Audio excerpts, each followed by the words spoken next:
ಕರ್ನಾಟಕದಲ್ಲಿ ನೋಡ್ರಿ ಒಂದು 100 ಕೋಟಿ ರೂಪಾಯಿ ವಂಚನೆ ಪತ್ತೆ ಮಾಡಿದಾರಮ್ಮ. ಖರೆ ಒಂದು 3-4 ದಿನಗಳಲ್ಲಿ ಮಾಡಿ ಇಂಥದ್ದು ನಿರಂತರ ನಡೀತಾನೆ ಇದೆ. 2020-21ರಿಂದ ಇದು 2014 ಬಂದ ನಂತರ ಇವೆಲ್ಲ ಮಾಡ್ತಾ ಬಂದರು ನಮ್ಮ ಮೋದಿಯವರು.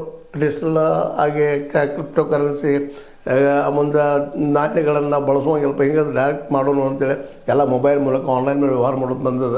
ಯಾವುದ್ರಲ್ಲಿ ಮೋಸ ಹೋಗೋದು ಅದಕ್ಕೆ ಹೇಳ್ತಿರ್ತಾರೆ, ನೀವು OTP ಕೊಡಬೇಡ್ರಿ ಯಾವುದು ಇದು ಪಾಪ ಪ್ರಚಾರ ಮಾಡ್ತಾ ಇದ್ದಾರೆ, ಇಲ್ಲ ಅಂತಲ್ಲ. ಅದರ ಪ್ರಚಾರ ಕಡಿಮೆ ಅಂತ ಹೇಳ್ಬೇಕಾಗಿದೆ. ಮತ್ತು ನಾವು ಸಹಿತ ಇವತ್ತು ಮೊಬೈಲ್ ಹೋಲ್ಡರ್ ಇದ್ದಂಥವ್ರು ನಾವು ಸಹಿತ ಇವುಗಳ ಬಗ್ಗೆ ಆಸಕ್ತಿಯಿಂದ ಅಭ್ಯಾಸ ಮಾಡಿ ನೋಡಬೇಕಾಗಿದೆ. ನಮ್ಮನ್ನು ಜವಾಬ್ದಾರಿ ಅದು ಯಾರಿಗೆ ಹಾಕ್ತಾಯಿದ್ವಿ ಏನು ಅಂತ ಇಷ್ಟೆಲ್ಲ ಈಗಾಗಲೇ ಅಡ್ವರ್ಟೈಸ್ಗಳು ಬಂದರೂ ಸಹಿತ ನಾವು ಮೂರ್ಖರಾಗ್ತಾಯಿದ್ದೀವಿ ಏನೋ ಅಂತ. ಯಾಕಂದ್ರೆ ಆ ರೀತಿ ಮೂರ್ಖರನ್ನು ಮಾಡ್ತಾರವ್ರು.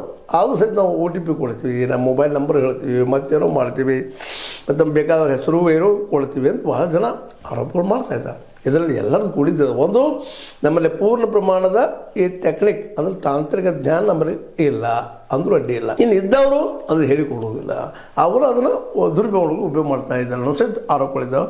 ಅದೇನೋ ಆಗಲಿ, ಈ ಒಂದು 29 ಜಿಲ್ಲೆಗಳಲ್ಲಿನ ಸೈಬರ್ ವಂಚಕರನ್ನು ಹಿಡಿಯುವಂಥ ಒಂದು ಪ್ರಯತ್ನವನ್ನು ನಮ್ಮ ಮೊಹಂತಿಯವರ ಒಂದು ಏನೋ ಪೊಲೀಸರಿದ್ದಾರೆ ಹಿಡಿಯಲು ಯಶಸ್ವಿಯಾಗಿದ್ದಾರೆ. ಇನ್ನೂ ಹಿಡೀಲಿ ಅನ್ನುವಂಥದ್ದು ಮಾತು. ಯಾಕಂದ್ರೆ ಇಂಥ ಈ ಅಪರಾಧ ಮಾಡೋರು ಅಷ್ಟು ಸುಲಭ ಸಿಗುವಂಥದ್ದು ಅವರಲ್ಲ. CID ಸೈಬರ್ ಅಪರಾಧ ಠಾಣೆಗಳಲ್ಲಿ ಇವೆಲ್ಲ ಪ್ರಕರಣ ದಾಖಲೆ ಮಾಡ್ಕೊಳ್ಳಿದ್ದಾರೆ. ಇನ್ನೂ ಮಾಡಲಿ, ಇನ್ನೂ ಜನರ ಸಮೀಪ ಹೋಗುವಂಥದ್ದಾಗಲಿ, ಯಾರ ಮೋಸಕ್ಕೊಳಗಾದ್ರೆ ಅವ್ರ ದುಡ್ಡು ಬರುವಂಥದ್ದಾಗಲಿ ಅಂತೇಳಿ. ಯಾಕಂದ್ರೆ ಈ ಏನಪ್ಪ ನಕಲಿ ಖಾತೆಗಳನ್ನು ಅವಕ್ಕೆ ಮ್ಯೂಲ್ ಅಕೌಂಟ್ ಅಂತ ಕರೀತಾರೆ.